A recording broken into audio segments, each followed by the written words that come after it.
For as far back as we can tell, humans have always divided themselves or been splintered by outside forces, and through tens, even hundreds of thousands of years of evolution, our species has been shaped into the different recognizable phenotypes we see today, with there seemingly being very sharp divisions between them in some parts of the world when it comes to physical appearance and genetics, but as we gain more information, this becomes far more nuanced and complicated. Although the fields studying genetics, linguistics, culture, and religion may have very tangible manifestations in raw data, our interpretations of them are largely subjective, as when it comes to research into different human groups, there are rarely any hard lines distinguishing one from another, and many things lie, more or less, on a spectrum, such as, for example, the complex web of dialects that make up the Chinese languages, including Cantonese, Mandarin, Hokkien, Hakka, and many others that are bunched together under the label of Chinese for convenience sake. And this, along with Arabic, Italian, German, Hindi, and many other so-called languages, really draws into question the stability of certain linguistic classifications. This is a similar situation with different racial groups, or as I like to say, extended regionalized ancestral continuums, as due to intermixing and splintering, it's very difficult to draw lines between different populations, and the same can even be said for different species, by the way, such as with dogs, wolves, and coyotes, or horses, donkeys, and zebras, or a plethora of others around the globe. One thing that is of growing interest, not only in America and the West, but around the planet, is the emergence of new so-called mixed-race populations that result from the intermixing of individuals from very, very divergent backgrounds, which has become especially present in the past few decades. But as many should know, this is nothing new. Extremely divergent populations have been colliding for thousands of years now, creating never-before-seen peoples and further complicating the demographic makeup of humanity. And this is actually quite obvious in a few ways, even though a lot of people aren't aware of this, but we'll get back to that later. Instead, let's go ahead and try and define who exactly is mixed race. As I've mentioned quite a few times, I have paternal German, Irish, and Dutch ancestry, and maternal Black American, Galaki, and Azeri ancestry, which pretty much makes me a foremost expert on the matter to lay out such a criteria. Almost every population around the world is a result of different gene pools fusing into one, which kind of makes everyone a bit mixed to a certain extent when you go back far enough, but this is obviously a pretty disappointing and disingenuous answer. So for today's video, we'll be defining and using 10 different ancestral continuums that, for the most part, are quite easily identifiable both genetically and physically, that being African hunter-gatherers, West Africans, East African Nilotes, Northwest and Southwest Eurasians, East and Northeast Eurasians, Amerindians, Oceanians, and indigenous South Asian hunter-gatherers. And if you're curious as to why exactly I chose these groupings, I've done comprehensive videos on almost all of them in the past. So for the purposes of today's video, we'll be defining multiracial as anyone that is less than 75% one ancestral continuum. So anyone who's mixed half and half, or possibly even someone who has 1/4 of their ancestry from a different race, which is actually a much larger proportion of people than you might think. If you're only 1/8 of a different race though, for today's video, you're no longer mixed race. Get out of here. Now, the average Black American has around 20% non-African DNA, yet we don't consider them to be mixed unless they have obvious signs of European ancestry. However, those from Cape Verde, a Portuguese Creole-speaking nation off the coast of West Africa, generally acknowledge their mixed heritage, with the average Cape Verdean Creole being 40% European. But just as in the Black American population, there is a large variation between individuals, with some having more and others having less. Around 20 to 30% of Black Americans have at least 30% European DNA, and around 2 to 4% straight up have more European DNA than African. So let's go ahead and include a few million in the United States, and the majority of Latin Americans, as I hope most are aware, are a combination of a plethora of diverse peoples, including European, Middle Eastern, African, Native American, and even Asian. And I personally estimate that well over 60% of Latin Americans fit the criteria of being less than 75% one race, as even most self-identified whites, blacks, and Amerindians in Latin America have some degree of racial intermixing, especially those with roots tracing back to colonial times. These individuals, however, are rarely considered multiracial since their mixed heritage stretches back so far and they have formed a somewhat cohesive community, which contrasts sharply with the newly minted multiracial populations in the United States and Canada.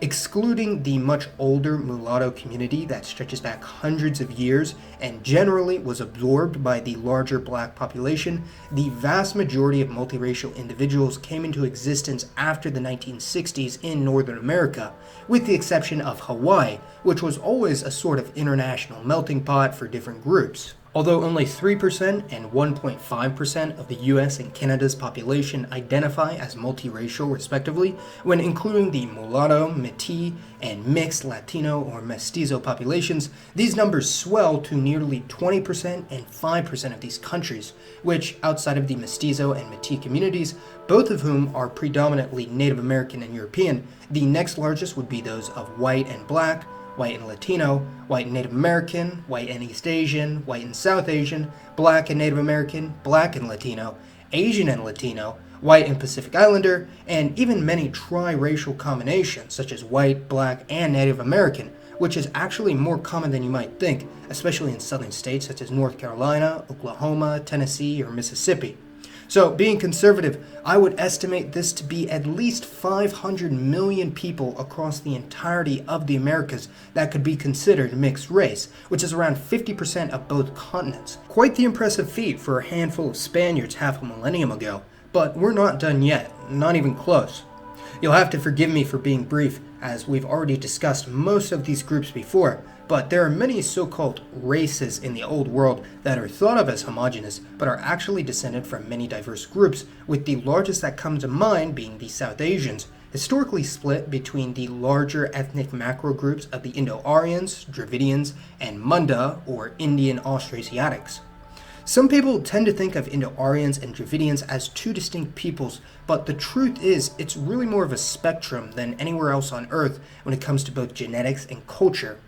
One thing that people forget is that even before the migration of the Proto-Indo-Iranians from Central Asia, South Asia was already quite heavily mixed between the indigenous Vedoid or hunter-gatherer population and older waves of migrants from the Middle East in the past several thousand years, the largest of which most likely being the people that resulted in the Dravidians. So South Asians have had many thousands of years to homogenize their gene pool, but there are still large discrepancies depending on caste, ethno-linguistic group, religion, and geographic location, with perhaps the highest diversity being in the northeast of the subcontinent, such as with the Assamese, Nepalis, or Bengalis, all of whom are essentially at the crossroads of many major civilizations, leading to input from many diverse groups, and this would add another 1.6 billion people to our total. Another rather large grouping of people that are nearby would be the Central and North Asians, specifically the Turkic-speaking groups such as the Kazakhs or Uzbeks, all of whom have genetic input from Europeans, Middle Easterners, and East Asians,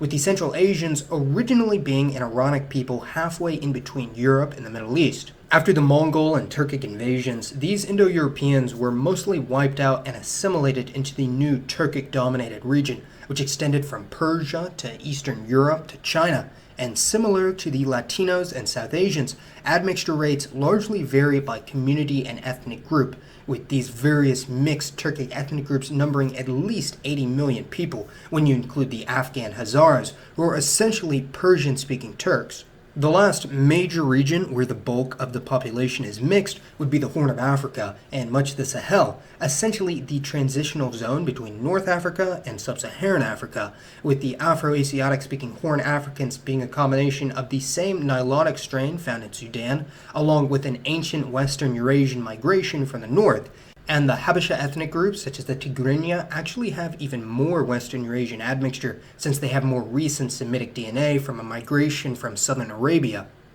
Sudanese Arabs are also a combination of Nilotic, Middle Eastern, and to a lesser extent West African DNA, and the same can be said for some Tuareg and Berber communities, as well as the Mauritanians on the other side of the continent. And all in all, these number nearly 180 million people that could be considered mixed race in Africa.